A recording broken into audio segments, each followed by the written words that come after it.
Hello everyone, I Garvey Saxena welcome you all guys on the official YouTube channel of Unacademy. It is UP Triple SC.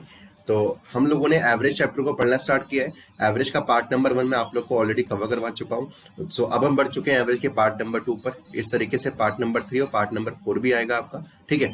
तो इस तरीके से हम पूरे के पूरे एवरेज के चैप्टर को कवर करेंगे। और अगर अभी तक आप लोगों ने अनअकैडमी ऐप को नहीं किया डाउनलोड, तो आप इस ऐप को कर सकते हैं डाउनलोड, जिससे कि आप अपने तैयारी को अच्छे से कर सकते हैं। बिकॉज अनअकैडमी पर अभी बहुत सारी फ्री क्लास भी चलती हैं। जैसे कि अगर आप अनअकैडमी के इस कैटेगरी में आते हैं, अनअकैडमी ऐप को करिएगा डाउनलोड और अपना मैनेज गोल्स में जाके आप इसको करिएगा select, UPPSC and UP triple SC को, ठीक है। तो उसके बाद आप लोग को क्या करना है, मेरा नाम सर्च करना है। ये मेरा नाम लिखा हुआ है यहाँ पर आप लोग को, गर्वी सक्सेना। और वैसे मेरे डिस्क्रिप्शन बॉक्स में आपको मेरी प्रोफाइल का लिंक भी मिल जाएगा। तो फिलहाल शाम को 5 बजे मेरी रोज फ्री क्लास भी होती है, ठीक है। तो आप इस क्लास के अंदर इजीली आप आ सकते हैं, बिकॉज ये फ्री क्लास है तो हर बच्चे इसको कर सकता है। तो आप भी आइए और दोस्तों को भी शेयर करिए, क्योंकि हम बड़े ही इंपॉर्टेंट टॉपिक्स पढ़ रहे हैं। टॉपिक चल रहा है हमारा आजकल इंडियन फेस्टिवल्स, यानी कि इंडिया के अंदर कौन सी स्टेट में कौन सा फेस्टिवल मनाते हैं, ये टाइप से आपसे क्वेश्चन पूछते हैं, ठीक है। और जो बच्चा भी ये वीडियो को देख रहा है, तो मैं एक सवाल आप सारे बच्चों से पूछ रहा हूँ, कॉमेंट में इसका आंसर करिएगा। क्वेश्चन है कि हॉर्नबिल फेस्टिवल कहाँ का इंपॉर्टेंट फेस्टिवल है। हॉर्नबिल फेस्टिवल कहाँ का इंपॉर्टेंट फेस्टिवल है। सारे बच्चे जो भी इस वीडियो को देखें कमेंट जरूर करिएगा, चाहे आप गूगल करके करिए, क्योंकि गूगल करेंगे ना तो भी आपको पता तो लगेगा ना, आपको आंसर तो पता लग ही जाएगा, ठीक है। तो इसलिए आप चाहे गूगल करिए चाहे कैसे भी करिए, बट हॉर्नबिल फेस्टिवल कहाँ का है एक बार आप कमेंट में जरूर लिखिएगा, ठीक है। इंपॉर्टेंट है इसलिए पूछा है। तो एवरेज की अगर हम बात करें यहाँ पर, तो एवरेज के पार्ट नंबर 2 में हम आ चुके हैं। और अगर अभी तक आप अनअकैडमी प्लस पर नहीं पहुंचे हैं, तो आपके पास अभी बेहतरीन मौका है कि आप अनअकैडमी पर अपनी तैयारी को अच्छे से कर पाते हैं एग्जाम की। जैसे कि UPPSC and UP triple SC category में आपको मैं भी पढ़ाता हूँ। मैं आप लोग को इस कैटेगरी के अंदर मैथ और ज्योग्राफी 2 सब्जेक्ट प्लस पर पढ़ा रहा हूँ मैं अभी, ठीक है। Math and geography. और फ्री क्लास में आपका स्टैटिक जीके पूरा का पूरा आपका तैयार मैं करवा रहा हूँ, ठीक है, फ्री क्लासेस में, ठीक है। तो फ्री क्लास भी काफी इंपॉर्टेंट रहती है। और प्लस क्लास में फायदा ये होता है कि आप सारे बच्चे स्ट्रक्चर्ड वे में तैयारी को करते हैं। और ये आपके पास बेहतरीन ऑफर चल रहे हैं कि 24 महीने के प्लान पर आप लोग को 3 महीने बिल्कुल फ्री मिल रहे हैं, और 12 महीने के प्लान पर आप लोग को 2 महीने बिल्कुल फ्री मिल रहे हैं सब्सक्रिप्शन पे, ठीक है। तो अगर आप सब्सक्रिप्शन लेते हैं तो लीजिएगा 2 साल का, क्योंकि यहाँ पर बेनिफिट्स आपको सबसे ज्यादा मिलते हैं। आगे चल के बताएंगे कि कितना आपको कम फीस में ये पड़ेगा। 8400 रुपीज का सब्सक्रिप्शन कैसे आपको लेना है, करीब करीब 6804 रुपए में। तो आगे चल के आपको वो भी बताएंगे, ठीक है। तो आगे बढ़ते हैं। अगर आप कर सकते हैं परफॉर्म, तो हर संडे को सुबह 11 बजे टेस्ट होता है। यहाँ पर आप रैंक 1 लेके आते हैं तो आपको पूरी की पूरी 100% स्कॉलरशिप मिलती है वेरियस सब्सक्रिप्शंस पे, ठीक है। तो वो रिगार्डिंग डिपेंड्स अपॉन दी कि क्या अवेलेबिलिटी है वहां पर, ठीक है। तो ये आपका टेस्ट का पैटर्न रहता है, आप इसका स्क्रीनशॉट ले सकते हैं यहाँ पर, ठीक है। चलिए जी, तो आगे बढ़ते हैं। और ये आपका टेस्ट का एनालिसिस इस तरीके से होता है, अलग अलग दिन पर अलग अलग लोग यहाँ पर हर सब्जेक्ट का एनालिसिस करवाते हैं, Monday Tuesday Wednesday Thursday Friday, ठीक है। तो सुबह आपका टेस्ट का टाइमिंग क्या रहता है भाई, 8 PM रहता है, ठीक है। और डिस्कशन कब होता है, 8:30 बजे। सो इट्स वेरी इंपॉर्टेंट कि टेस्ट का यहाँ पर डिस्कशन भी हो और अनअकैडमी पर उस चीज को अच्छे तरीके से करवाया जाता है, बिकॉज टेस्ट देने से ज्यादा उसकी एनालिसिस इंपॉर्टेंस रखती है, ठीक है दोस्तों। तो अब आगे बढ़ते हैं और करते हैं आज के कुछ सवाल। तो आज का सवाल, पहला सवाल आप सारे बच्चों की स्क्रीन पर ये है। क्वेश्चन में आपसे कह रहा है, ये बड़ा ही फेमस क्वेश्चन है, ये बैट्समैन और बॉलिंग वगैरह वाले क्वेश्चन बड़े एग्जाम में आते हैं, ठीक है। और एक बार आपके सामने क्वेश्चन मैंने रखा है, सवाल जरा पढ़ते हैं सवाल में क्या बोला गया है। क्वेश्चन में आपसे कह रहा है कि एक बल्लेबाज है, ठीक है। अब उसने क्या करा है कि उसने अपनी 15वीं पारी में, उसने अपनी 15th इनिंग में कितने रन बनाए हैं, उसने 92 रन स्कोर किए हैं 15वीं पारी में, जिसकी वजह से उसका जो बैटिंग एवरेज है वो 4 बढ़ गया है। जिसकी वजह से उसका बैटिंग एवरेज क्या हुआ है, जो बैटिंग एवरेज है वो इंक्रीज कर गया 4 से, ठीक है। तो आपको बताना है कि 15 पारियों के बाद का उसका औसत क्या होगा, 15 पारियों के बाद का उसका बल्लेबाजी औसत क्या होगा, आप लोग को ये बताना है। तो बड़ा ही आसान सवाल है, कुछ भी ज्यादा लोड नहीं लेना आप लोग को। मैंने ज्यादातर एक ही बात बताई है कि आपको 2 बाण मारने हैं और यही तरीका आपके लिए रामबाण बन जाएगा। तो देखिएगा इस सवाल में कैसे करना है।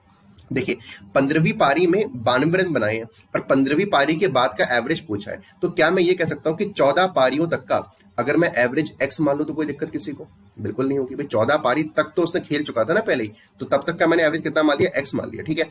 अब हुआ क्या, 15वीं पारी जब उसने खेल ली तब उसके औसत में 4 की वृद्धि हो गई, यानी कि उसका एवरेज कितना हो गया यहाँ पर x+4। तो कितना बढ़ रहा है यहाँ पर, 4 बढ़ रहा है। यहाँ कितना बढ़ रहा है बच्चे, 1 बढ़ रहा है। तो आपको मैंने क्या सिखाया, 2 बाण मारो, एक बाण चलेगा यहाँ से यहाँ पर, यानी कि इनकी मल्टीप्लाई हो जाएगी, और एक बाण चलेगा यहाँ से यहाँ पे, यानी कि इनकी मल्टीप्लाई हो जाएगी। सो इट्स वेरी सिंपल, 14 4 56 हो गया, ठीक है। तो 56 प्लस कितना हो जाएगा, x+4, बिकॉज x+4 की मल्टीप्लाई 1 से ही हो रही है। और ऐसा क्यों हो रहा है, क्योंकि उसने 92 रन मारे हैं, ठीक है। तो x बराबर क्या मिल जाएगा आपको यहाँ से, तो आप बोलेंगे सर यहाँ पे x की वैल्यू कितनी आ गई, 32 आ गई। कितनी आ गई, x की वैल्यू 32 आ गई। और x क्या है, तो x है भाई 14 पारी तक का एवरेज। और जो आपसे पूछा कि 15 पारियों के बाद का औसत क्या होगा, तो +4 करना पड़ेगा, यानी कि +4, 15 पारियों के बाद का औसत कितना आ गया, 36, यानी कि option B is your correct answer. ठीक है, तो ये तरीके से क्वेश्चन बहुत आसान बन जाता है, वरना आपको बहुत सारे तरीके आपने सीखे होंगे आज तक। ठीक है, पर ये तरीका बहुत बेहतरीन है, रामबाण तरीका है। ठीक है, बस 2 बाण चलाने हैं और रामबाण तरीका आपके लिए बन जाएगा ये। सो आगे बढ़ते हैं दोस्तों। इस तरीके से बहुत सारे सवाल आते हैं जो कि आप इस तरीके से कर सकते हैं। ठीक है, आप ट्राई करिएगा इस मेथड को। चलिए जी, अगला सवाल आप सारे बच्चों की स्क्रीन पर। इसको पहले खुद देखिए, जो भी सवाल आपके सामने आ रहे हैं, आपने आज तक जो भी तरीके सीखे हैं, पहले आप उनका इस्तेमाल करके सवालों को ट्राई करिए। उसके बाद कुछ नया सीखे तो मजा भी आएगा। ठीक है ना, क्योंकि अगर आपने जो भी सीखा है, अगर आप वो तो अप्लाई कर पाओ, आज तक तो पढ़ के आए हो ना मैथ। चलिए जी,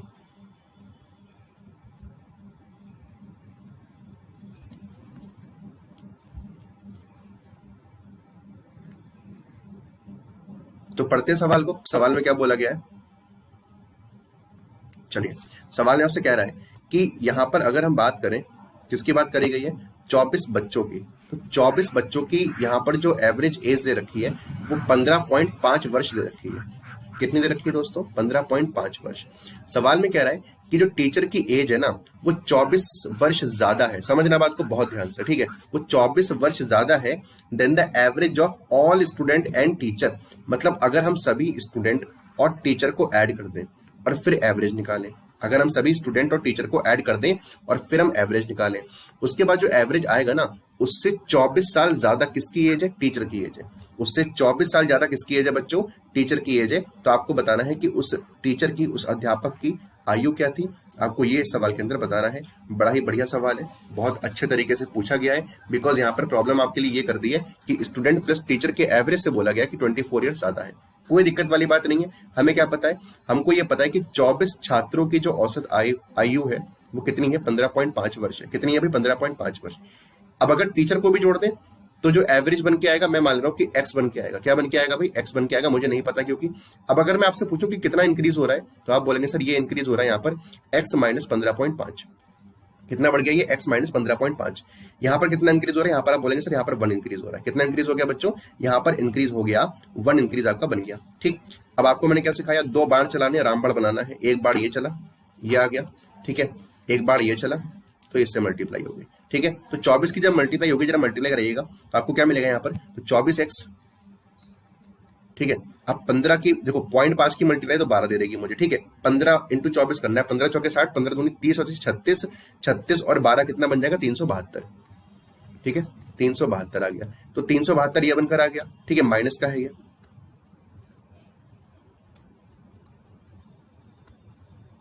ये हो गया आपका 24x माइनस 372। ठीक है, और ये कितना हो जाएगा, प्लस का x बन जाएगा। कितना बन जाएगा भाई, प्लस का x बन जाएगा। ठीक है, और ऐसा करने पर कितना बन के आ रहा है हमारे पास, ऐसा क्यों हो रहा है, क्योंकि जो टीचर है ना, उसकी जो एज है वो इस x से, यानी कि बच्चे और जो टीचर की मिलाकर एवरेज बन रही है उससे 24 ईयर्स ज्यादा है। बस लीजिए साहब, खत्म कहानी, हो गया सॉल्व। तो अगर मैं इसको सॉल्व करता हूँ तो कितना मिलेगा मुझे, यहाँ पर आप बोलेंगे सर ये मिल गया आपको 24x, क्योंकि x से x खत्म हो जाएगा ये वाला। ठीक है, तो 24x बराबर कितना हो जाएगा, 372 को इधर भेजेंगे, ये ऐड कर जाएगा तो कितना हो जाएगा, 396 हो जाएगा। कितना हो जाएगा, 396। अगर मैं x को यहाँ पर सॉल्व करता हूँ तो x कितना बन के आएगा, जरा देखिएगा। 24 से काट ले सीधे सीधे इसको, 24 एकम 24। ठीक है, उसके बाद ये बचेगा 15, यानी कि 24 को 5 बार काट लेते हैं, 24 पंजे 120 वाला हो गया। 6 बार काटते हैं, 144। ठीक है, और 0.5। ठीक है, तो 16.5 पर ये पूरा कट गया, यानी कि x की वैल्यू आ गई 16.5। अगर x की वैल्यू 16.5 है तो आपको टीचर की एज बतानी है क्या होगी।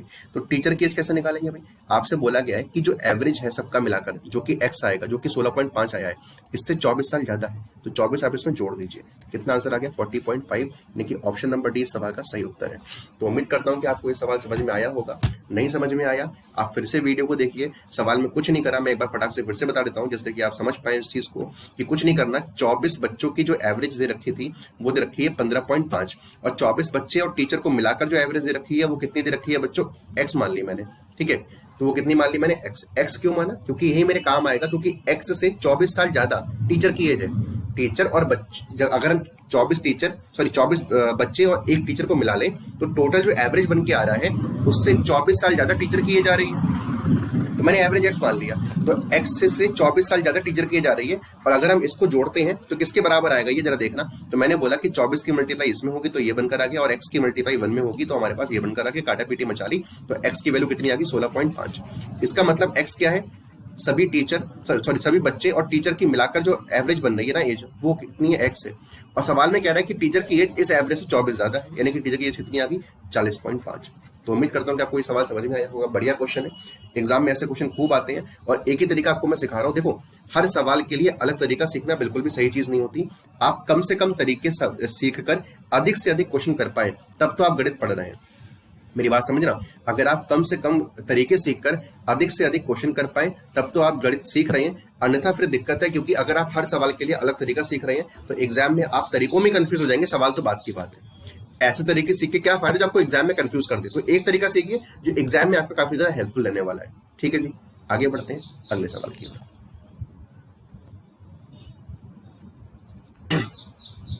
देखिएगा, बढ़िया सवाल है काफी है।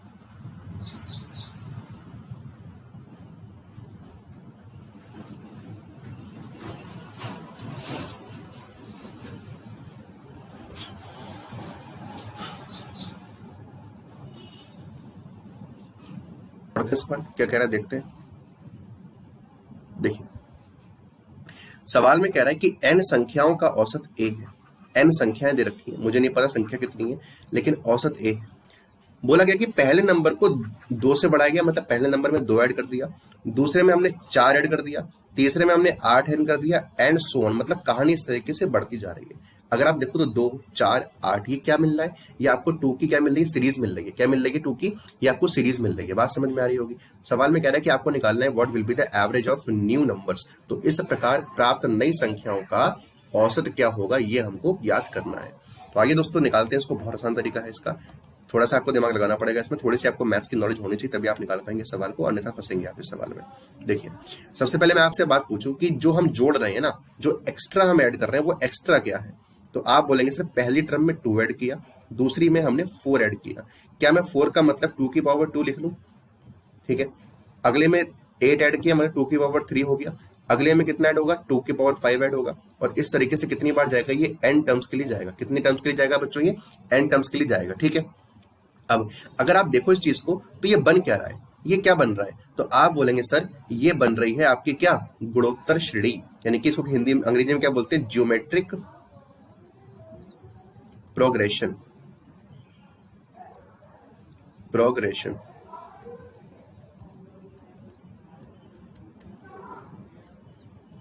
गुणोत्तर श्रेणी, ठीक है। तो इसमें हम बात करेंगे। अब इसके लिए आपको फॉर्मूला पता होना चाहिए कि यहां पर देखो, जैसे कि अगर आपने एपी पढ़ा होगा, यानी कि आपने क्या पढ़ा होगा, अर्थमेटिक प्रोग्रेशन पढ़ा होगा, ठीक है। इसको हिंदी में बोलते हैं समांतर श्रेणी। समांतर श्रेणी, अंग्रेजी में क्या बोलते हैं इसको, अरिथमेटिक मीन कहते हैं। तो इसमें आपने क्या पढ़ा होगा कि इसमें कॉमन डिफरेंस होता है। आखिर में अर्थमेटिक प्रोग्रेशन होती कौन सी है, जब किन्हीं भी 2 क्रमागत पदों का अंतर हमेशा बराबर रहे, ठीक है।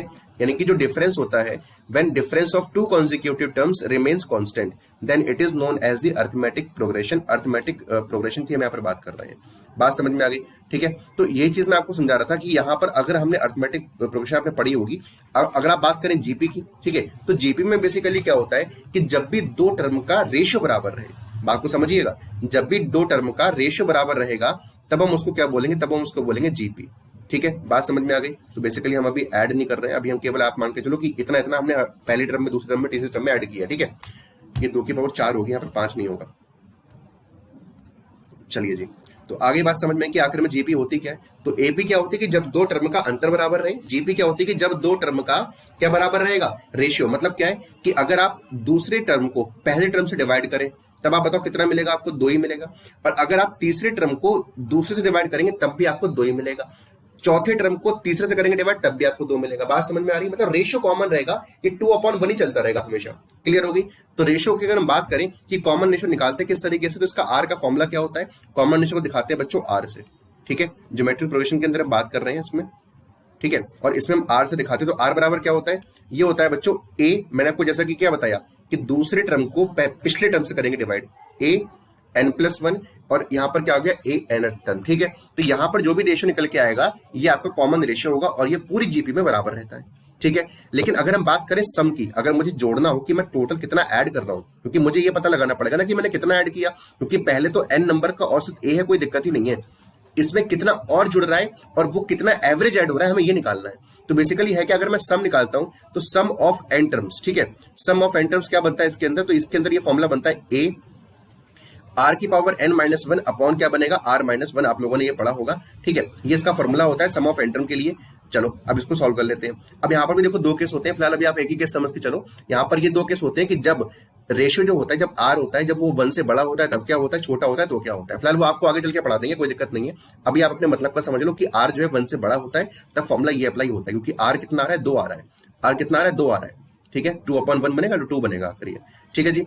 आगे बढ़े तो यहाँ पर जरा देखना कि अगर हम ए को देखें तो ए क्या है, ए का होता है पहला पद, ए का मतलब क्या होता है फर्स्ट टर्म, जो कि 2 आ रही है। कॉमन रेशियो भी कितना आ रहा है, यहाँ पर 2 ही आ रहा है। कितने टर्म है, n टर्म है, ठीक है। नीचे कितना आ गया, 2-1 आ गया, ठीक है। उम्मीद कर रहा हूँ कि बात समझ में आई होगी आप लोग को ये वाली, ठीक है। तो अगर आप इसको सॉल्व करके लाएंगे तो क्या मिलेगा आपको, तो आपको मिलेगा सर ये 2 और ब्रैकेट में 2n-1, ठीक है, अपॉन में 1 हो गया, ठीक है। ये सम आप पे निकल के आ गया, क्या आ गया, ये सम ऑफ एन टर्म्स हो गया। लेकिन आपको तो निकालना है एवरेज, आपको क्या निकालना है, एवरेज निकालना है। तो ये बनकर आ गया n नंबर के लिए, तो ये बन गया आपका एवरेज। बात समझ में आ गई कि एवरेज क्या बन गया, ये बनकर आ गया। तो ये एवरेज नए वाले नंबर्स का है, जिनका है भाई जो एक्स्ट्रा वाले नंबर है उनका एवरेज है, और इसको हम पहले वाले में जोड़ देंगे।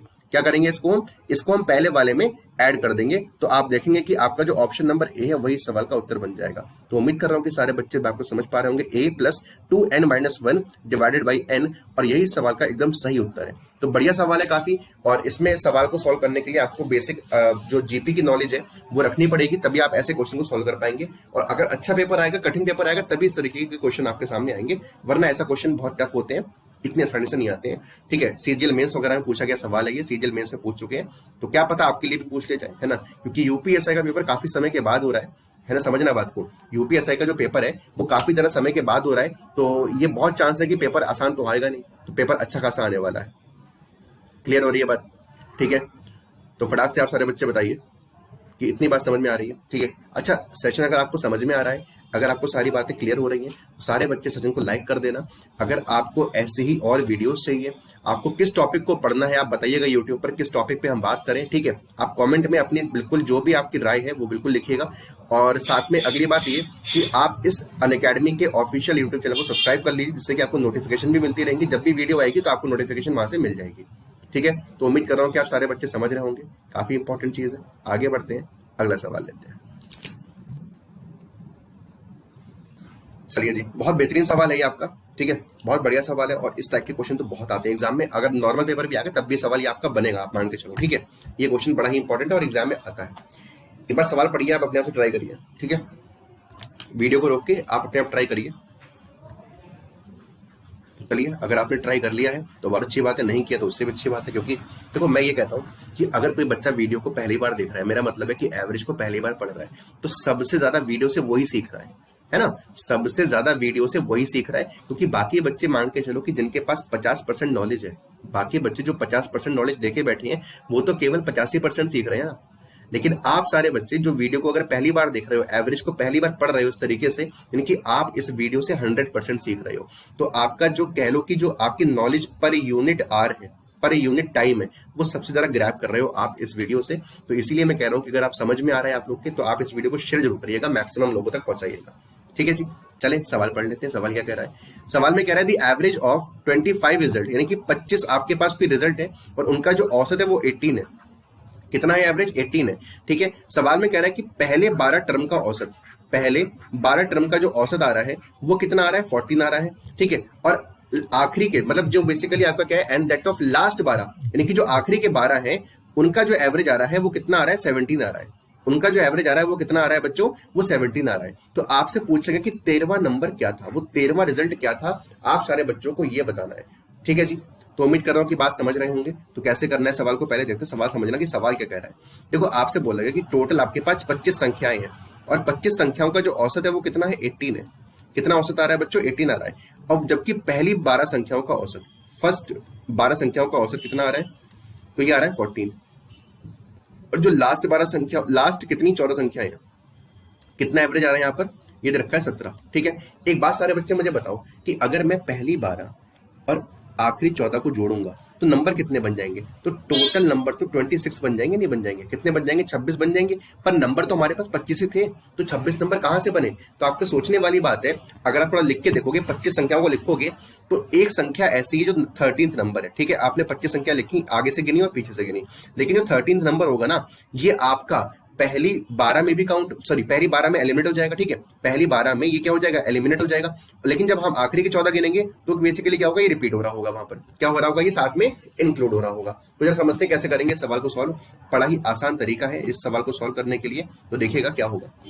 देखो, इस सवाल को करेंगे नेट डेविएशन से कि डेविएशन कितना आ रहा है। देखो, अगर हम बोलते हैं कि 25 संख्याओं का औसत 18 है, मतलब इसका ये होता है कि अगर आप दो संख्याओं का एवरेज निकालें तब भी एवरेज 18 ही आएगा। क्योंकि ऐसा क्यों होता है? आपको मैंने बताया कि एवरेज का मतलब होता है कि अब हम 2500 पे 18 बराबर बांट रहे हैं। क्या मतलब हो गया कि अगर हम 2500 पे एवरेज अगर 18 है तो 2500 पे हम बराबर 18 बांट रहे हैं। इसका मतलब क्या कि एक संख्या 18 है, दो संख्याएं भी 18 हो गई, तो एवरेज दो का कितना बन गया? 18 बन गया। यानी कि तीन संख्याओं का एवरेज भी कितना बन गया? 18 बन गया। तो 12 संख्याओं का एवरेज भी कितना होना चाहिए? 18 होना चाहिए। पर यहाँ पर 18 नहीं है, कुछ कम आ रहा है। कितना कम आ रहा है? -4 कम आ रहा है। तो अगर एवरेज -4 जा रहा है तो 12 संख्याओं पे टोटल कितना कम हो रहा है? 12 चौक 48, यानी कि -48 कम हो रहा है। क्या सारे बच्चों को बात समझ में आई इतनी? ठीक है, तो एक बड़ी आसान सी बात है, मैं इसको फिर समझा रहा हूं आप लोग को।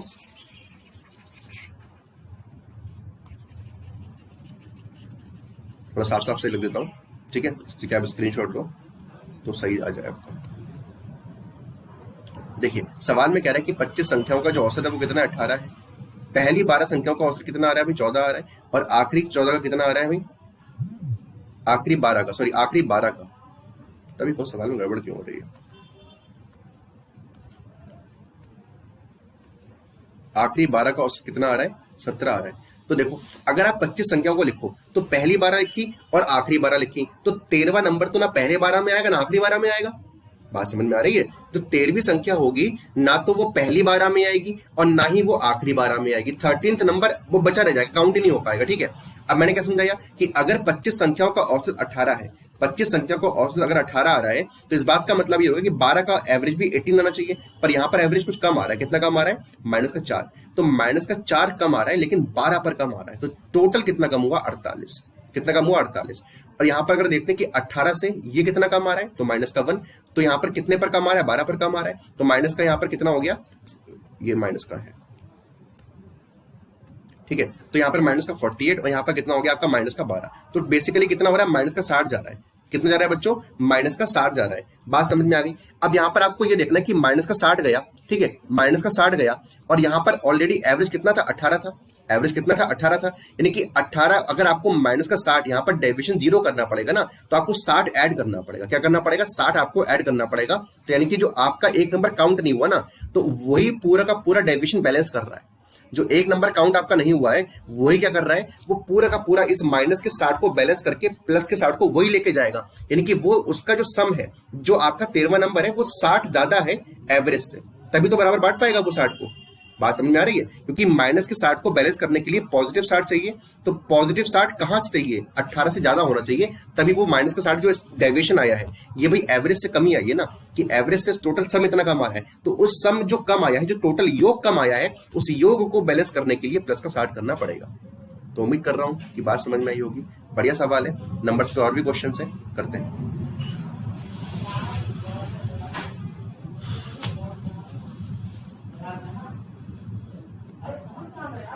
अगला सवाल आप सारे बच्चों की स्क्रीन पर। बहुत बढ़िया सवाल है ये भी, और इस टाइप की क्वेश्चन इस बार एसएससी ने बहुत पूछे। ठीक है, एसएससी में काफी क्वेश्चन पूछे गए, ऐसे प्रीलिम्स में पूछे गए, तो यूपीएसआई में भी काफी पूछने के चांस है। तो इस टाइप के सवालों को भी आप अच्छे से करके जाइए एग्जाम में।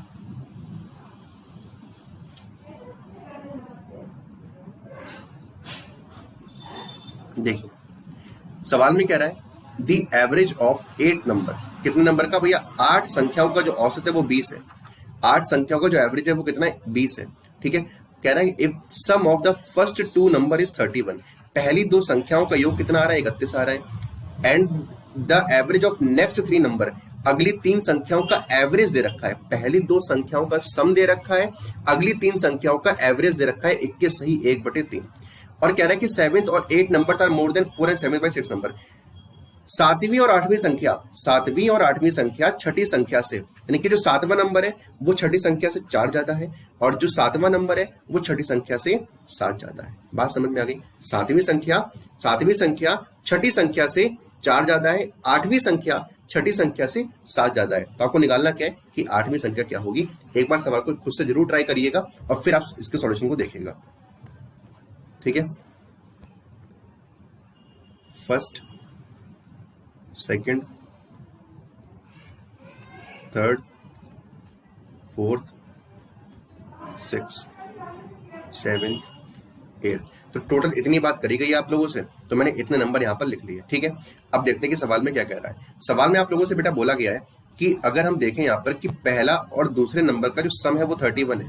पहले दो नंबर का जो सम आ रहा है कितना आ रहा है? 31 आ रहा है। ठीक है, और अगली तीन संख्याएं यानी कि इन तीनों की बात करी गई है, तो एवरेज कितना आया? 21 सही 1/3। अगर आप इसको सॉल्व करेंगे तो कितना बनेगा? 21 3 63 और 64/3 बनेगा। कितना बनेगा भाई? अगर तीन संख्याओं का औसत 64/3 है तो तीन संख्याओं का सम कितना बन जाएगा भाई? तो आप बोलेंगे 3 मल्टीप्लाई हो जाएगा, 64 आ जाएगा। कितना आ जाएगा? 64 आ जाएगा। ठीक है, अब जरा इनकी बात कर लेते हैं। सवाल में कह रहा है कि जो छठी संख्या है मैं उसको x मान ले रहा हूं। अब वो कह रहा है कि जो सातवीं संख्या है वो छठी संख्या से 4 ज्यादा है, यानी कि ये कितनी? x+4 है। और जो आठवीं संख्या है वो छठी संख्या से 7 ज्यादा है, यानी कि कितनी हो गई? x+7 हो गई। तो क्या सारे बच्चों को बात समझ में आ गई? ठीक है, अब आप सारे बच्चे बताओ कि सभी नंबर मेरे पास आ गए। ये पहले और दूसरे नंबर का सम हो गया, ये तीसरे, चौथे और पांचवें नंबर का सम निकल के 64 आ गया, छठा नंबर ये आ गया, सातवां ये, आठवां ये। ठीक है, अगर मैं इन सबको ऐड कर दूंगा तो मुझे आठों संख्याओं का योग मिलना चाहिए। अगर मैं इन संख्याओं को ऐड कर दूंगा तो मुझे आठों संख्याओं का योग मिलना चाहिए, और 8 संख्याओं का औसत 20 आ रहा है। अगर 8 संख्याओं का औसत 20 आ रहा है तो 8 का सम कितना आएगा? तो 8 गुणे 20 यानी कि 160 आ गया। कितना आ गया? 160। तो बराबर कितना रख दो? 160 के। ठीक है, तो ये बढ़िया सवाल है, काफी आसानी है, भी बहुत कठिन नहीं है। देखो 64 और 31 कितना हो गया? 95। यहाँ पर कितना बन गया? यहाँ पर 95 और 11 भी जोड़ दो इसके अंदर, 4 और 1, ठीक है 95, और 7 और 4 11 और हो गया आपका। ठीक है, तो 95 और 11 कितना बन गया? 106। कितना बन गया? 106। यहाँ पर कितने एक्स बच रहे? 1 2 3 एक्स बचे, तो 3x बराबर 160 माइनस 106, 160 माइनस 106। अब आप देखो कभी माइनस मत किया करो, मैं हमेशा कहता हूँ क्लास में बच्चों से कि माइनस करने से जोड़ लो। ऐसे सोचो कि 106 में हम क्या जोड़ें कि 160 बन जाए, तो आप कहेंगे सर 54। तो x बराबर कितना आ गया आपका? 18। x की वैल्यू कितनी आ गई बच्चों? 18 आ गई। आपको निकालना क्या है? 8वां नंबर निकालना है। 8वीं संख्या है 8वीं। ठीक है, तो 8वीं संख्या कितनी आ रही है? x+7 आ रही है। कितनी आ रही है? x+7, यानी कि 18 + 7, आंसर आ गया 25। ये सवाल का उत्तर। तो उम्मीद कर रहा हूँ कि सारे बच्चों को सवाल समझ में आया होगा। बढ़िया सवाल है, नंबर के बेस पर काफी जरा सवाल एग्जाम में भी आए हैं। ठीक है, तो ये सवालों को आपको अच्छे से करना आना चाहिए, और बड़ा ही आसान सवाल है। मैं एक बार फिर समझा देता हूँ आप लोग को। कुछ नहीं करना है, सवाल को बस पढ़ते रहना, लिखते रहना है। पहली दो संख्याओं का जो सम है वो 31 है, लिख दिया। अगली तीन संख्या है, मतलब तीसरी संख्या, चौथी संख्या, पांचवी संख्या, इनका जो एवरेज आ रहा था वो कितना आ रहा था? 64/3 आ रहा था। तो मैंने कहा अगर एवरेज 64/3 है तो सम कितना बनेगा? 64 बनेगा। सम कितना बनेगा भाई? 64 बनेगा। अब सवाल में कह रहे हैं कि सातवीं संख्या छठी संख्या से और आठवीं संख्या छठी संख्या से, मतलब सातवीं और आठवीं संख्या छठी संख्या के रिस्पेक्ट में निकलनी थी, तो मैंने छठी संख्या को x मान लिया। ठीक है, अब सातवीं संख्या इससे 4 ज्यादा है, ठीक है, और आठवीं संख्या इससे 7 ज्यादा है। सातवीं संख्या इससे 4 ज्यादा है और आठवीं संख्या इससे 7 ज्यादा है, तो ये मैंने लिख दिया। और सभी संख्याओं का योग करेंगे तो कितना आना चाहिए? 160, क्योंकि 8 संख्याओं का औसत कितना दे रखा है? आपको दे रखा है 120, तो सम कितना हो जाएगा? 160 हो जाएगा। ठीक है, सॉल्व कर लिया। x बराबर 18, और सवाल में कह रहा है कि आठवीं संख्या x से 7 ज्यादा है, यानी कि आंसर कितना बन गया? 25। तो उम्मीद कर रहा हूँ कि सारे बच्चों को सवाल समझ में आया होगा। फिर भी कोई डाउट अगर आपका रहता है तो आप बताइएगा, कमेंट में पूछिएगा। कुछ भी आपको पूछना है, कुछ भी आपका सजेशन हो, तो कमेंट बॉक्स आपके लिए खुला हुआ है सारे बच्चों के लिए। ठीक है, तो चलिए दोस्तों आगे बढ़ते हैं, अगला सवाल लेते हैं। अब अगले सवाल से पहले आप सारे बच्चों को बता दें कि अगर आप अभी तक अनअकैडमी प्लस पर नहीं आए तो अनअकैडमी प्लस पर ये सारी चीजें आपको मिल रही हैं ऑलरेडी, है ना, और साथ में आपको और बहुत सारी नई चीजें मिल रही हैं। सबसे पहले इंपॉर्टेंट बात क्या है कि कोविड का जो सीजन है बहुत ज्यादा फैला हुआ है, तो आपको अपने घर पर रहना है, और घर पर रहकर जैसे कि तीसरी वेव की बात भी चल रही है, तो तीसरी वेव पता नहीं कब आ जाए, तो फिलहाल घर पे रहिए, सुरक्षित रहिए, घर पर रहकर पढ़िए आप अच्छे से, ठीक है। तो घर पर रहकर अच्छे से जब पढ़ोगे तो आप प्रॉपर तरीके से सेफ भी रहोगे और अपनी पढ़ाई को भी कंटिन्यू कर पाओगे। और जितनी चाहे उतनी क्लास लो भाई। अगर किसी ऑफलाइन क्लास में जाओगे तो आप यहाँ पर 2 घंटे पढ़ लोगे, 3 घंटे पढ़ लोगे, लेकिन अनअकैडमी पर आप यहाँ पर अपनी मर्जी से पढ़ सकते हो, ठीक है। आप अपनी सुटेबिलिटी के हिसाब से, अपने टाइम की अवेलेबिलिटी के हिसाब से आप पढ़ सकते हो यहाँ पर, ठीक है। वो भी किससे पढ़ना है? इंडिया के टॉप एजुकेटर से। जी हाँ, सबसे इंपॉर्टेंट चीज है कि यहाँ पर जो एजुकेटर आप लोग को पढ़ा रहे हैं those are top educators from all over India, ठीक है। तो वो आप लोग को यहाँ पर पढ़ाते भी हैं, गाइड भी करते हैं, हर चीज आपको बताते हैं। एग्जाम पूरा कवर होता है, कंप्लीट एग्जाम की आपको प्रिपरेशन दी जाती है, करवाई जाती है, और आपके डाउट सेशन भी होते हैं। यहाँ पर हर 3 क्लास के बाद एक क्लास होती है डाउट की, ठीक है ना, जिसमें आपका कोई भी जो अगर 3 क्लास में कंटेंट समझ में नहीं आया तो आप अपने फैकल्टी से उस लाइव क्लास में यानी कि अपने डाउट को लाइव डिस्कस कर सकते हैं, ठीक है।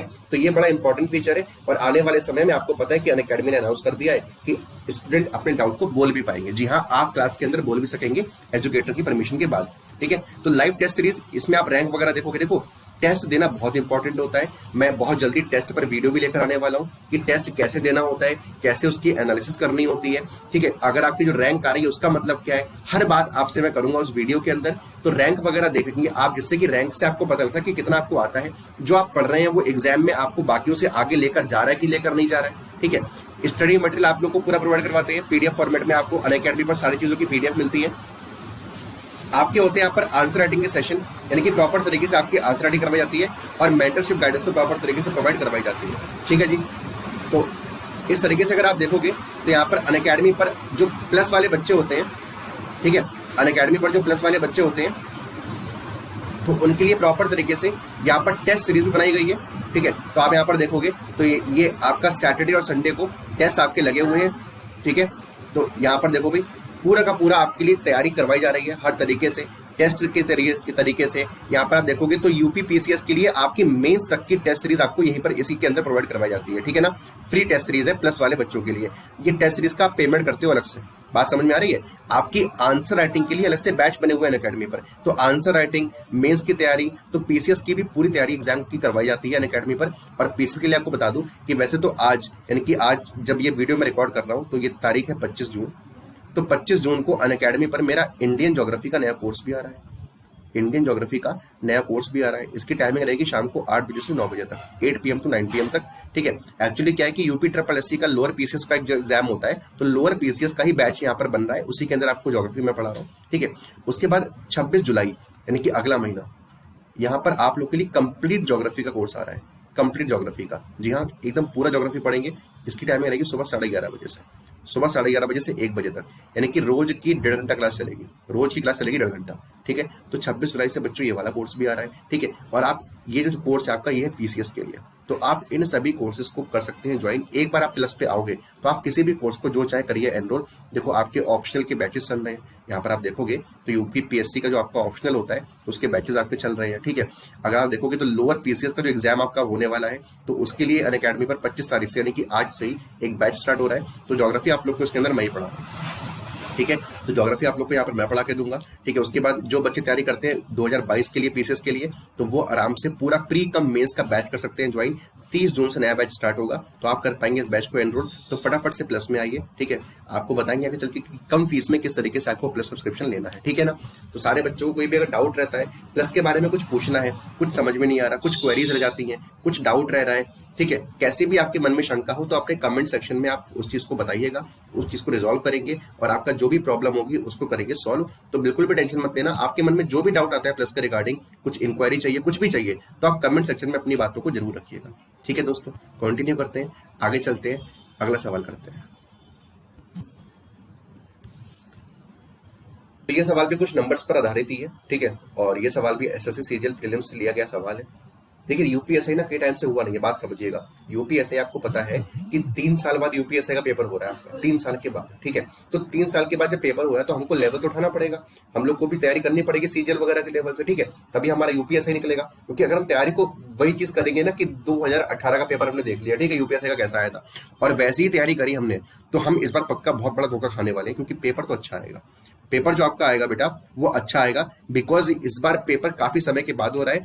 और आप सारे बच्चे भी जानते हो कि कंपटीशन बहुत ज्यादा है, बिकॉज यूपी की जो वैकेंसी है दरोगा वाली, ऐसा नहीं है कि केवल यूपी के बच्चे ही भरेंगे इसको, ठीक है, यूपी के बच्चे भरेंगे, यहाँ पर आपका बिहार का यानी कि पास में जो बच्चे बिहार वाले राज्य से हैं वो भी भरेंगे, और आपका जैसे कि दिल्ली वगैरह के जो बच्चे हो गए या फिर एमपी के बच्चे हो गए, तो हर जगह के बच्चे फॉर्म को भरते हैं जो आसपास के एरिया वाले होते हैं। यानी कि कंपटीशन तो बहुत अच्छा होने वाला है। तो आप भी अपनी तैयारी को ऐसा करें कि पेपर कठिन भी आए तब भी जो कट ऑफ भी बढ़ेगी ना, देखो इस बार क्या होगा, पेपर भी कठिन आएगा और कट ऑफ भी बढ़ेगी।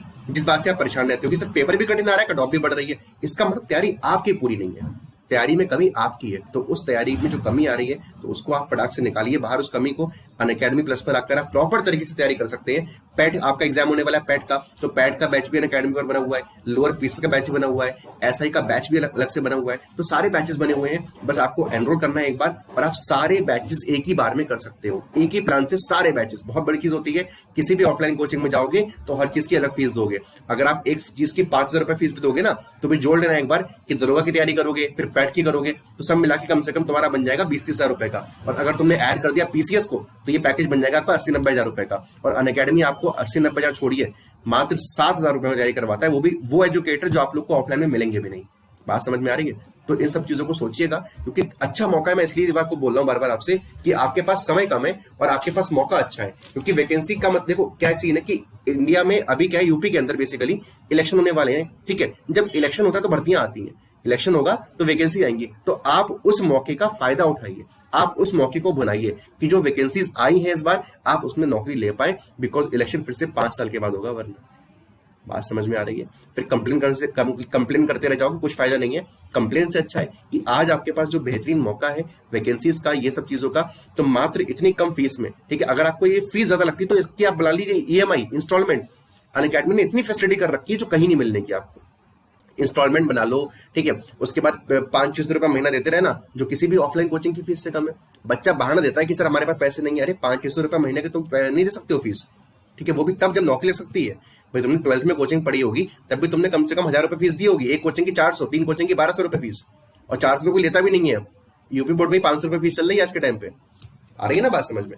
तो इसलिए बहाने देना खत्म करिए, अपने आप को बहाने दीजिएंगे तो कब तक बच के रह पाएंगे, ठीक है। अल्टीमेटली फिर होगा भाई कि जो सिलेक्शन आज हो सकता था वो शायद 5 साल के बाद होगा, ठीक है। तो उसे नहीं करिएगा, फटाक से आप सिलेक्शन करिए जिससे कि आप अच्छे टाइम से सेटल हो जाए, आपकी शादी वादी हो बड़े तरीके से, है ना, सही टाइम में शादी हो जाएगी, सही टाइम से बच्चे हो जाएंगे, जिंदगी को एंजॉय करना।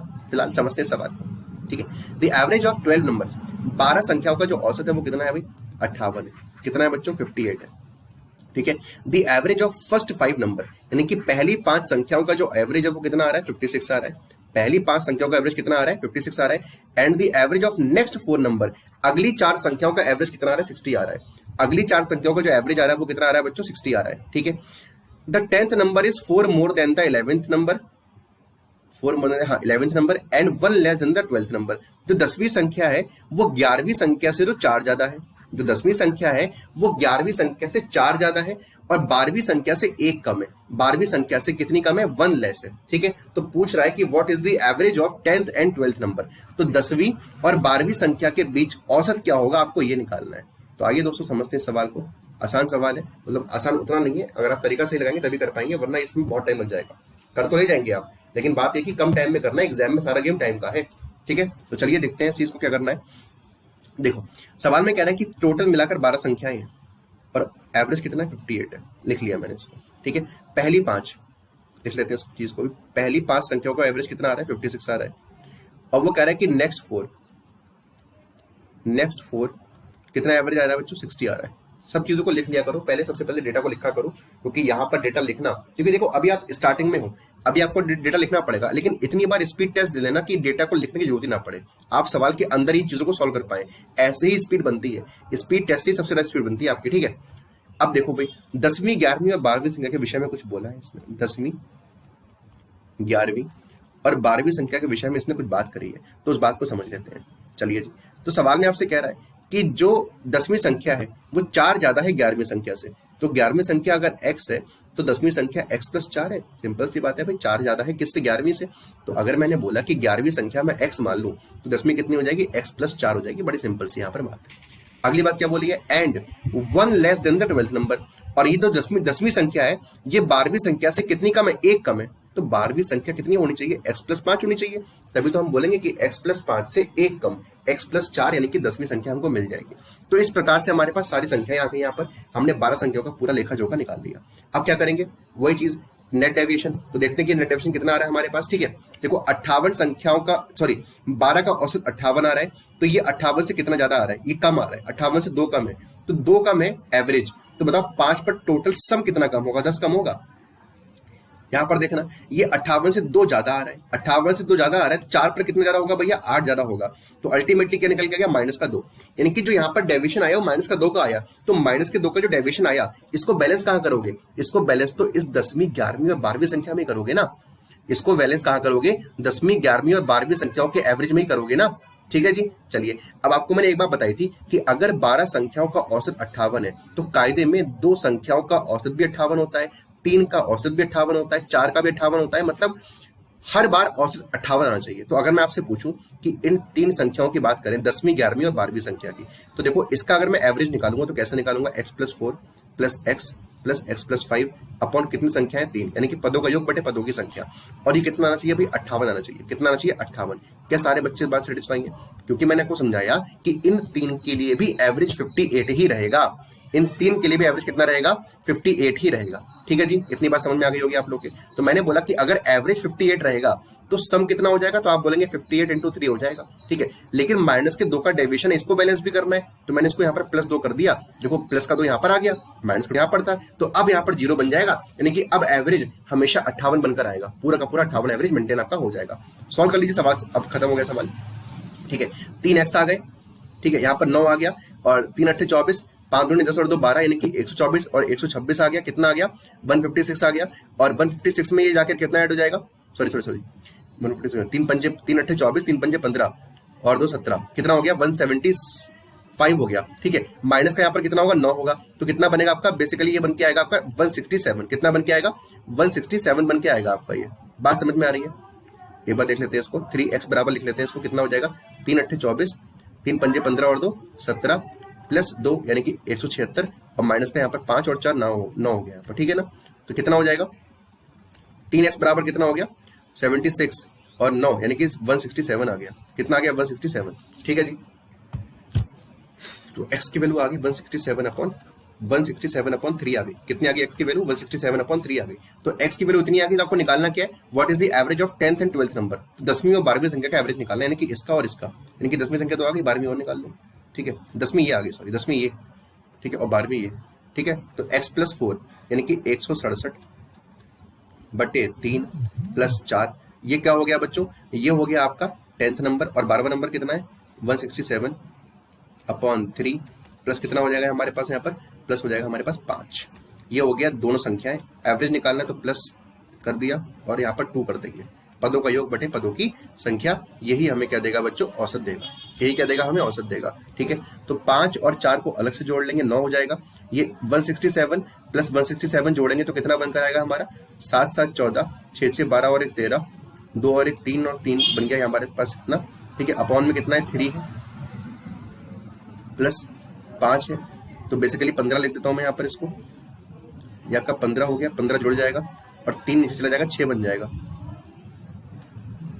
ठीक है, 15 हो जाएगा तो कितना हो जाएगा ये, और 34 और 15 कितना बन के आएगा हमारे पास, 34 334 और 15 349 हो गया, 349 बन गया। और अपॉन में कितना है, 6 आ रहा है। अपॉन में कितना आ रहा है, 6 आ रहा है। इसको सॉल्व कर लेते हैं, कितना आएगा हमारे पास, देखते हैं। 6 पंजे 30, 4 आ गया, तो 6 8 48, तो 58.5 करीब आएगा आंसर। कितना आंसर आएगा, 58.5 के आसपास का आपका आंसर आने वाला है। तो उम्मीद करता हूँ कि आप सारे बच्चे सवाल को समझे होंगे। ठीक है, तो बढ़िया ही सवाल है, काफी अच्छा सवाल है। आप लोग को मैंने बताया डेविएशन से, और अभी आपको देखो लगेगा कि टाइम लग रहा है, समय लग रहा है, लेकिन आप जब ये सवाल दूसरी बार करोगे, तीसरी बार करोगे, तो हर बार आपका टाइम ही कम होता जाएगा। बात समझ में आ रही है? तो बात की गहराई को समझे। सवाल आसान है, सवाल कुछ कठिन नहीं है, गणित कठिन नहीं होती है, तरीके से ही होने चाहिए आपके। गणित कभी भी कठिन नहीं होती। ठीक है, एक बार फिर समझा देता हूं मैं सवाल को आपको। कुछ नहीं करना था आपने, यहाँ पर क्या करना था, 12 का औसत 58 है, तो 58 से ये कितना कम है, 2 कम है। कितना कम है, 2 कम है। तो अगर एवरेज 2 कम है तो 5 पर कितनी कमी आएगी, 10 की कमी आएगी। यहाँ पर एवरेज कितना है, 2 ज्यादा हो रहा है, तो 4 पर कितना बढ़ेगा, तो 8 बढ़ेगा। तो यहाँ पर इफेक्ट क्या हो गया कि -2 हो गया। कितना हो गया बच्चों, -2 हो गया। अब इसी -2 को मैंने बैलेंस करूंगा आगे चल के। सवाल में कह रहा है कि जो 10वीं संख्या है वो 11वीं संख्या से 4 ज्यादा है। तो अगर 11वीं संख्या x है तो 10वीं संख्या कितनी आ गई, x प्लस 4 आ गई। अब 12वीं संख्या से 10वीं संख्या 1 कम है, यानी कि 12वीं संख्या कितनी होनी चाहिए, x प्लस 5 होनी चाहिए। कितनी होनी चाहिए, x प्लस 5। अब मैंने बोला कि अगर 12 का औसत 58 है तो इन तीन संख्याओं का यानी कि 10वीं, 11वीं और 12वीं का औसत भी कितना होगा, 58 ही होगा। ठीक है, तो मैंने इनको जोड़ दिया और यहाँ पर क्या कर दिया भाई, अगर एवरेज 58 है तो सम कितना होगा, 58 प्लस 3 और माइनस के 2 को बैलेंस कर दिया मैंने प्लस के 2 से। ठीक है, तो ये सॉल्व करा मैंने, तो x बराबर कितना आ गया, 167/3। कितना आ गया, 167/3। ये रही आपकी 10वीं संख्या, ये रही आपकी 12वीं संख्या। इन दोनों का क्या निकालना है, मुझे एवरेज निकालना है, तो अपॉन में 2 करेंगे। ठीक है, तो ये मैंने सॉल्व कर दिया, कितना आ गया, 58.5 आ गया। तो उम्मीद कर रहा हूँ कि सारे बच्चे इस बात को समझ पाए होंगे। आसान सवाल है। ठीक है, बस थोड़ा आपको पहली बार करोगे तो थोड़ा कठिन लग रहा होगा जब पहली बार करोगे तो। ठीक है, वरना सवाल इतना कठिन है नहीं। ठीक है, आप प्रैक्टिस करिए सवालों की 1-2 बारी तो आपको इजीली समझ में आने वाला है। ये तरीका भी बहुत कठिन नहीं है। ठीक है, और इसके अलावा किसी से भी करोगे ना तो टाइम बहुत लगेगा, सवाल जल्दी नहीं होगा आपसे। ठीक है, इसके अलावा किसी और से भी करोगे तो देख लेना करके। बताइए, एक और सवाल मैं ऐसे करवा रहा हूँ आपको, अब देखना कि इस सवाल को हम पहले के मुकाबले में जल्दी कर पाएंगे।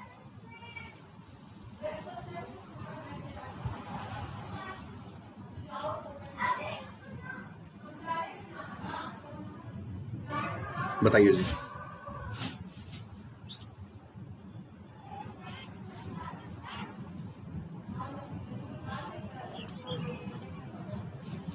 करें सवाल, देखिएगा।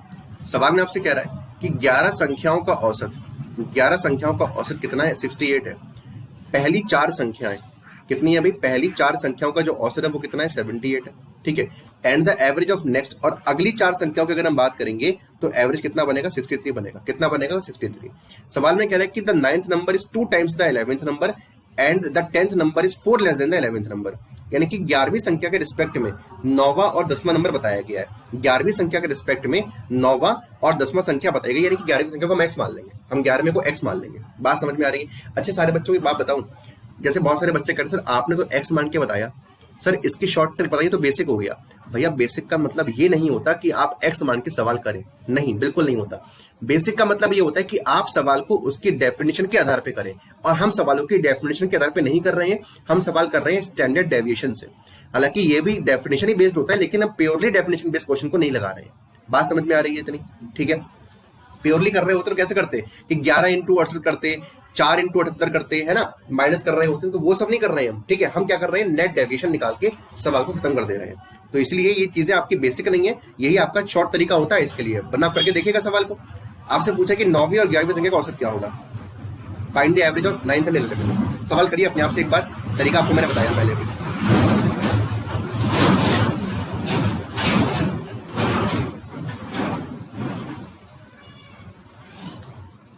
देखिए 11 संख्याओं का जो एवरेज है वो कितना है, 68 है। पहली चार का जो एवरेज है वो कितना है, 78। और नेक्स्ट 4 का एवरेज कितना है, 63 है। तो 4 और 4 8 संख्या होगी, 3 बची। 3 कौन कौन सी बच रही है, 8 के बाद 9वीं संख्या बच रही है, 10वीं बच रही है और 11वीं बच रही है। ठीक है, तो यहाँ पर अगर हम देखेंगे तो क्या बनेगा, सवाल में कह रहा है 9th number is 2 times the 11th number. तो 11वीं संख्या को आप मान लीजिए कुछ, तो अगर मैं 11वीं संख्या को x मान लूं तो 9 संख्या इसकी दुगनी आ रही है। ठीक है, और क्या कह रहा है, and 10th number is 4 less than the 11th number. 10th number जो है वो 11वीं संख्या से 4 कम है। तो 10 कितना हो गया, x माइनस 4 हो गया। 10 कितना हो गया बच्चों, x माइनस 4 हो गया। अब यहाँ पर निकालेंगे नेट डेविएशन, कितना ज्यादा हो रहा है, जल्दी से बोलो कितना ज्यादा हो रहा है, 10।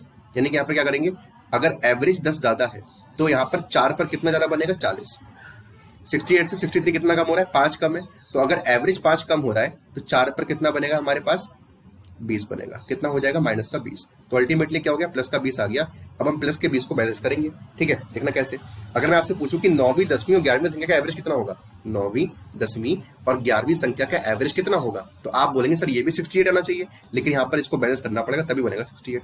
कैसे बनेगा, देखो अगर एवरेज हमारे पास 68 आएगा तो सम कितना आएगा, 68 इंटू 3 आएगा। 3 संख्या को निकालना है, पदों का योग बटे पदों की संख्या, 3 को इधर भेज दिया मैंने।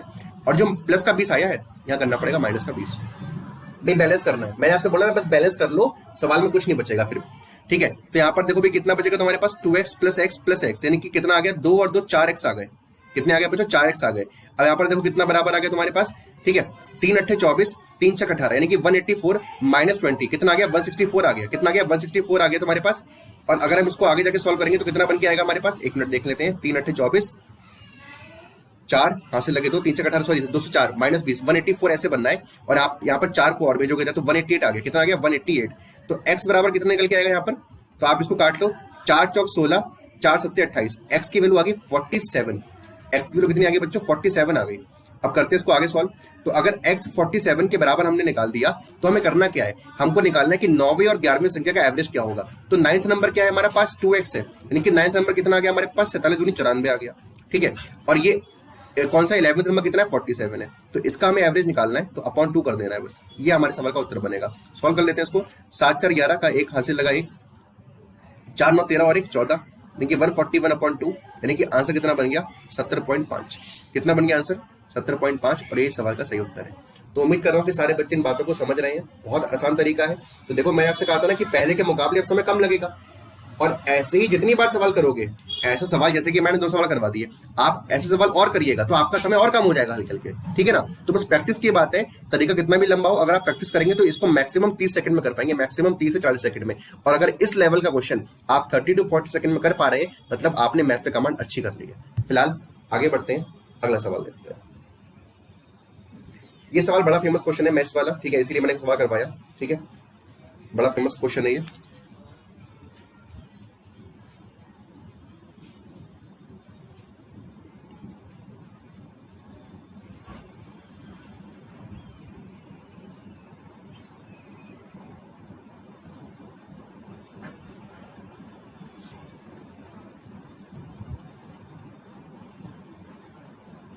देखते हैं कैसे करना है सवाल, आपने करा होगा।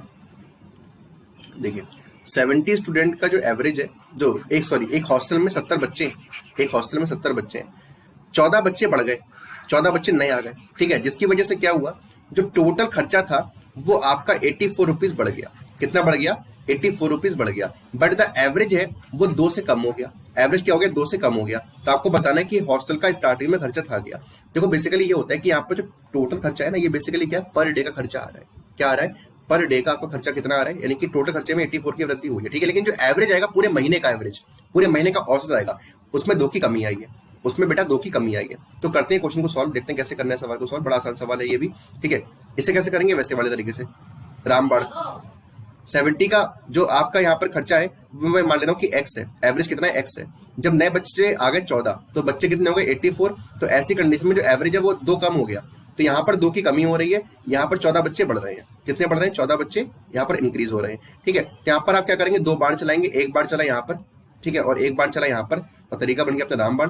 तो 14 और यहाँ पर x - 2 की मल्टीप्लाई कराओ, तो 14x - 28, ठीक है, और -2 × 70 यानी कि माइनस का 140, माइनस का 140। और ऐसा क्यों हो रहा है, तो आप सारे बच्चे बोलेंगे सर ऐसा इसलिए हो रहा है क्योंकि यहाँ पर टोटल बेसिकली क्या हो रहा है, जल्दी से बताइए ऐसा क्यों हो रहा है। मैंने आपसे बोला कि ऐसा बच्चों इसलिए निकल कर आ रहा है कि टोटल यहाँ पर क्या हो रहा है कि 84 रुपए का जो खर्चा है वो बढ़ जा रहा है। 84 रुपए खर्चा जो क्या हो रहा है, बढ़ जा रहा है, यानी कि 84 रुपीज ये वाले यहाँ पर लिख दिए मैंने। डोंट बी कंफ्यूज, ये वाले 84 अलग बच्चे, ये बच्चों की संख्या है, ये 84 रुपीज खर्चा हो रहा है आपका। ठीक है ना, तो ये मैंने लिखा है 84 यहाँ पर। ठीक है, चलिए जी, तो यहाँ पर इसको मैं x की वैल्यू के लिए सॉल्व करूंगा तो आप देखो कि ऐड हो जाएगा ये। ठीक है, तो कितना बनकर आएगा, 14x, और ये कितना हो गया बराबर में इसको भेज दे रहा हूं मैं। तो आप बोलेंगे 8, 4 और 2 6, और कितना बन गया हमारे पास 168 - 84, ये आ गया। यानी कि x बराबर कितना हमारे पास निकल के आ गया, जल्दी से बताइए x बराबर कितना निकल के आ गया हमारे पास। एक मिनट रुको, कुछ गड़बड़ तो नहीं हुई है। 70 - 140, 14 दूनी 28, ठीक है, प्लस का 14 बराबर 84। ठीक है जी, तो यहाँ पर अगर मैं सॉल्व करूंगा, ठीक है, तो बताइए भाई कितना बन के आएगा हमारे पास, 168 ये हो गया, 84 को यहाँ भेज दिया, तो 14x बराबर निकाल लेते कितना बन के आ गया हमारे पास। 14x बराबर हमारे पास निकल के कितना आ रहा है, तो यहाँ पर भी 8 में से 4 गया 4, 16 में से 8 गया 8, ये बन गया। यानी कि x की वैल्यू कितनी आ गई हमारे पास यहाँ से, तो आप यहाँ पे बोलेंगे 6 आ गई। कितनी आ गई बच्चों, 6 आ गई। क्या बात समझ में आ गई इतनी, ठीक है। x बराबर कितना आ गया हमारे पास, 6 निकल के हमने यहाँ पे निकाल दिया। ठीक है, अब आपसे वो कह रहा है कि आपको क्या निकालना है ठीक है, एक मिनट, अरे सॉरी, ये प्लस होगा ना,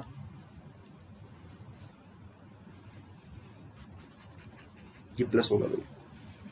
ठीक है, तो इसको ऐड करना है, तो 8 4 12 का 2 हाथ से लगा 1, 6 8 14 और 1 15, ठीक है, 1 और 1 2, 252। यानी कि x बराबर सॉल्व करूंगा तो 14 1 कम 14 और 8 यानी कि एक्चुअल 18 आ गया।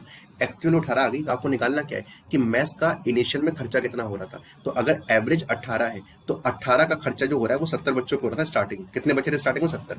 सॉल्व कर लीजिए आप इसको तो कितना आएगा यहाँ पर क्या कहते हैं 1260, क्योंकि 120 होता है तो 1260 रुपए, यानी कि ऑप्शन नंबर ए सवाल का उत्तर बन गया। आंसर क्या गया बच्चों? Option number A. चलिए तो ये सवाल फटाक से देखिएगा, अच्छा सवाल है। आगे बढ़ते हैं, अगला सवाल करते हैं।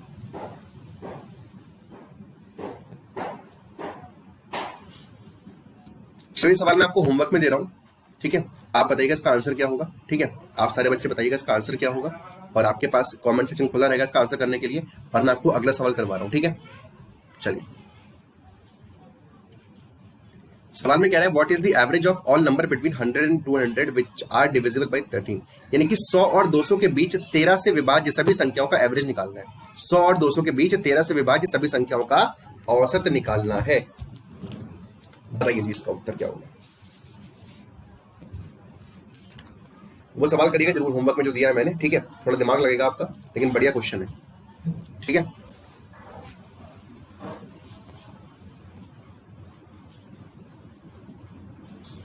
उस सवाल का आंसर यहाँ पर कमेंट सेक्शन में ही देना, ठीक है, जल्दी से।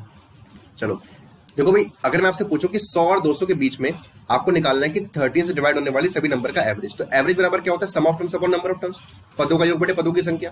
तो सम ऑफ टर्म्स निकालना है पहले। मुझे ये बताओ कि 100 के बाद ऐसा कौन सा नंबर पहला होगा जो 30 से डिवाइड होगा? तो आप बोलेंगे सर ये होगा 104। कितना होगा सर? 104 होगा, ठीक है। उसके बाद अगर मैं आपसे पूछूंगा यहाँ पर कि मुझे ये बताओ कि 104 के बाद अगला नंबर कौन सा आएगा, तो आप बोलेंगे सर 104 में 13 जोड़ दो, कितना बन जाएगा? 117। फिलहाल इस तरीके से पूरी सीरीज चलेगी। और 200 से पहले ऐसा नंबर कौन सा होगा जो 13 से पूरा डिवाइड होगा? 200 से पहले ऐसा नंबर कौन सा होगा जो 13 से पूरा डिवाइड होगा? तो 195। कितना हो जाएगा बच्चों? 195। भाई 13 पंजे 13 एकम 13, 13 पंजे 65, कट जाएगा पूरा ये, ठीक है। यानी कि ये रहा पहला पद और ये रहा आपका आखिरी पद, ठीक है। अब यहाँ पर देखो आप लोग को निकालना पड़ेगा नंबर ऑफ टर्म्स। क्या निकालना पड़ेगा यहाँ पर? Number of terms. तो नंबर ऑफ टर्म्स का देखो ये एपी बन रही है भाई, हर टर्म में 13 का अंतर होगा। ये क्या बन गया? एपी बन गई। अर्थमेटिक प्रोग्रेशन यानी कि समांतर श्रेणी बन गई। क्या बन गई यहाँ पर बच्चों? समांतर श्रेणी। तो यहाँ पर देखिए जब भी आपको निकालना हो नंबर ऑफ टर्म्स यानी कि पदों की संख्या निकालनी पड़ेगी आपको, या तो आप गिन के निकाल लो, नहीं तो आपके पास फॉर्मूला होता है। नंबर ऑफ टर्म्स के लिए जो फॉर्मूला होता है वो क्या होता है? ये होता है last term minus first term upon common difference plus 1। ये फॉर्मूला होता है, इसको याद रखिएगा, ठीक है। तो बेटा लास्ट टर्म कितनी आ रही है? 195 आ रही है। फर्स्ट टर्म कितनी आ रही है? 104 आ रही है। कॉमन डिफरेंस कितना? 13 का चलेगा और प्लस का 1 करेंगे हम बाद में इसमें, ठीक है। तो 194 और 104 का डिफरेंस कितना बन गया यहाँ पर बच्चे? जल्दी से 91 बन गया।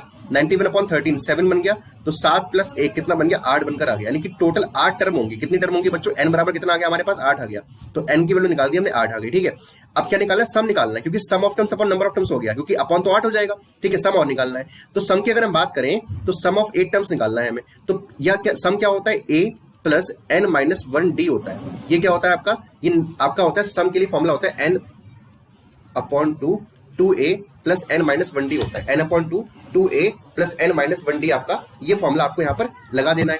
एक तो फॉर्मूला ये होता है, एक फॉर्मूला ये भी होता है कि सम ऑफ 8 टर्म्स का अगर आपको लास्ट टर्म पता है तो n upon 2 first term plus last term, ये भी क्या होता है? ये भी सम के लिए फॉर्मूला होता है। ये भी क्या होता है बच्चों? ये भी आपका योग निकालने का फॉर्मूला होता है। तो आप इसको भी कर सकते हैं अप्लाई। यहाँ पर मुझे लास्ट टर्म पता है तो मैं ये वाला फॉर्मूला छोटा पड़ेगा मेरे लिए, ठीक है। तो सम ऑफ 8 टर्म्स क्या बनेगा हमारे पास?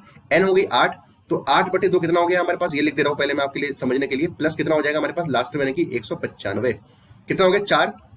और इसको अगर मैं जोड़ दूंगा तो कितना बन के आएगा? जल्दी से बताइए सारे बच्चे, ठीक है। तो 5 4 9, 5 4 9 और 9 और 299 इंटू कितना आ जाएगा हमारे पास? 4 आ जाएगा। कितना आ जाएगा बच्चों? इंटू हमारे पास 4 आ जाएगा, ठीक है। लेकिन हमसे क्या बोला गया? एवरेज निकालना है। तो ये तो सम है, ये क्या है बच्चों? सम है। एवरेज क्या होगा? एवरेज बराबर निकल के आएगा हमारे पास 4 गुणे 299 बटे भाई 8 हो जाएगा। बटे कितना हो जाएगा? 8। तो इसे 2 से काट लो। अब 299 यानी कि 300 का आधा कितना बनता है? 150, यानी कि 149.5 बन गया। कितना बन गया बच्चों? 149.5। यही आपका एवरेज बनेगा और ये सवाल का उत्तर होगा 149.5। देखो मल्टीप्लाई वगैरह आप स्टार्टिंग में मत कराया करो, ठीक है। यहाँ पर अगर मैं मल्टीप्लाई करा लेता तो मेरे लिए मुश्किल पड़ जाती है। मुझे पता है कि 4 जिंदा रखो यहाँ पे 4 को, ठीक है।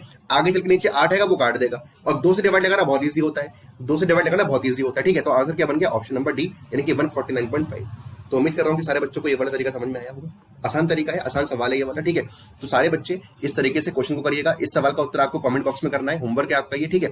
तो आगे बढ़ते हैं। तो फिलहाल अभी करते हैं समाप्त इस लेक्चर को। और अगर आप सारे बच्चे तैयारी करते हैं यूपीपीएससी अपर सबऑर्डिनेट यानी कि पीसीएस के एग्जाम की, पीसीएस का एग्जाम हो गया, लोअर पीसीएस आपका एग्जाम है, ठीक है। उसके बाद आरओ यूपीएसआई ट्रिपल एससी पेट लेखपाल बीओ ऑप्शनल। तो इन सभी एग्जाम के लिए अनअकैडमी पर सेपरेट बैच बने हुए हैं और इन सभी के सभी बैच को आप कर पाओगे एनरोल एक बार अगर आपने प्लस पे सब्सक्रिप्शन ले लिया, यानी कि एक प्लान आपको लेना है और सारे बैच आपको मिल सकते हैं। सारे बैच, हर चीज के लिए बैच है, पीसीएस तक के लिए बैच है, ठीक है, वो भी इंडिया के टॉप एजुकेटर्स के साथ, ठीक है। और आपको केवल बैचेस ही नहीं, मॉक टेस्ट, डाउट सेशन, सारा कुछ आपको मिल जाता है, ठीक है। तो 24 महीने के प्लान पर आप लोग को 3 महीने भी फ्री मिल रहे हैं, 12 महीने के प्लान पे आप लोग को 2 महीने फ्री मिल रहे हैं। मेरा रिकमेंडेशन ये रहेगा कि आप प्लान लीजिए 24 महीने का। तो इसकी फीस कितनी है बच्चों? 8400 रुपीज है। पर आपके पास एक कोड है, क्या है? गर्वित एस लाइव। गर्वित एस लाइव, इस कोड का इस्तेमाल करके आप अपना बचा सकते हैं 10% पैसा, ठीक है। और आप चाहे तो एक और कोड आपके पास रहता है GS22, ठीक है। और जल्दी से अनअकैडमी ऐप पर आइए और अगर आप अनअकैडमी ऐप पर आते हैं और अगर आपसे इनवाइट कोड मांगता है तो आपको इनवाइट कोड में भी यही लगाना है। बात समझ में आ गई? इनवाइट कोड में आपको ये लगाना है GS22, capital G capital S22, बिना किसी स्पेस के, ठीक है। याद रखिएगा, स्पेस बिल्कुल नहीं देना, GS22 लगाना है और आपका पैसा हर किसी चीज में बचेगा और यही आपका इनवाइट कोड की तरह भी काम आएगा। यहां पर भी बिल्कुल स्पेस नहीं है, आप चाहे इस कोड का इस्तेमाल करिए इनवाइट कोड में, चाहे डिस्काउंट कोड में, जब भी अनअकैडमी में परचेसिंग करें ये कोड अनअकैडमी की सारी कैटेगरी में, एसएससी, बैंक, रेलवे, यूपीएससी, हर जगह आपका पैसा बचाएंगे। तो आप कहीं पर भी परचेसिंग करें अनअकैडमी पर तो अप्लाई करिए GS22 कोड, जिससे कि आपका पैसा कम हो जाए और आपका भैया कम पैसे में सब्सक्रिप्शन मिल जाए। तो फीस कितनी आएगी? 7560 रुपए। कितनी आ जाएगी फीस? 7560 रुपए। और अगर आपने फ्री क्लास देखी है, कॉइन्स कमाए हैं, तो आपका पैसा और बच जाएगा। तो 10% तक की और छूट आपको मिल सकती है। तो मात्र 6804 रुपए में 24 महीने का प्लान आपको पड़ जाएगा, जिसमें 3 महीने भी फ्री मिलते हैं अगर आप अभी प्लान ले लेते हैं तो, ठीक है। और अगर आपके पास इतना पैसा इकट्ठा नहीं है तो आप क्या करेंगे बच्चों? ईएमआई बनवा लीजिए, किस्त दे लीजिए। मुश्किल से 500-600 रुपए महीने का बनता है और आपका आराम से पूरी पढ़ाई हो जाएगी, मुश्किल से 500-600 रुपए महीने पे। सोच के देख रहे हो? हालांकि प्लान की फीस अगर देखोगे तो 300 रुपए पड़ती है, 500-600 रुपए महीने, 1 साल की ईएमआई बनती है। प्लान तो पड़ेगा तुम्हें 27 महीने को डिवाइड करना एक बार इस वैल्यू से, ठीक है, करके देखना एक बार। 27 महीने डिवाइडेड बाय दिस वैल्यू, बहुत कम का कोर्स पड़ता है आपको अनअकैडमी पर, ठीक है। इतनी कम फीस में इतनी quality education, mock test, doubt session, सारा कुछ आपको किसी प्लेटफॉर्म पर नहीं मिलने का, इस बात की गारंटी आपको ही पता है कि भाई कोई भी ले सकता है और मैं तो लेता हूं ठोक के, ठीक है। तो यूपी और बिहार का कॉम्बो भी यहाँ पर आपके लिए बनाया गया है। बहुत सारे बच्चे होते हैं जो बिहार में भी नौकरी कर सकते हैं, तो यूपी बिहार का कॉम्बो आप ले सकते हैं यहाँ पर, ठीक है। और ये इसकी फीस है, पर ये फीस पे मत कर देना, पैसा बचा लेना। क्या लगाओगे code? GS22, capital G capital S22, बिना किसी स्पेस के GS22, या फिर गर्वित एस लाइव, सब कैपिटल में रहेगा, गर्वित एस लाइव, ठीक है। कोई सा भी कोड लगाइए। ये अनअकैडमी का ऑफिशियल टेलीग्राम चैनल है, आप इसको भी कर सकते हैं ज्वाइन, ठीक है। तो यूट्यूब को सब्सक्राइब कर लीजिएगा, जिससे कि आपको अगला पार्ट की भी नोटिफिकेशन मिल जाए। तो thank you very much guys, like करिएगा वीडियो को, इसको शेयर करिए मैक्सिमम बच्चों तक और सब्सक्राइब चैनल को जरूर कर लीजिए। और आपका जैसा भी राय हो, आपका जैसा भी चीजें आपको बतानी है, कमेंट में जरूर बताइएगा। क्वेश्चन का आंसर भी करना है, अपने व्यूज भी दीजिए और आप किस टॉपिक को पढ़ना चाहते हैं, किस टॉपिक पर आप चाहते हैं कि मैं वीडियोस लेकर आऊं आपके लिए, ठीक है। तो सारी चीजों को आप कमेंट में बता सकते हैं। थैंक यू वेरी मच, मुलाकात करेंगे अगले सेशन में, तब तक के लिए नमस्कार, tata bye bye, take care.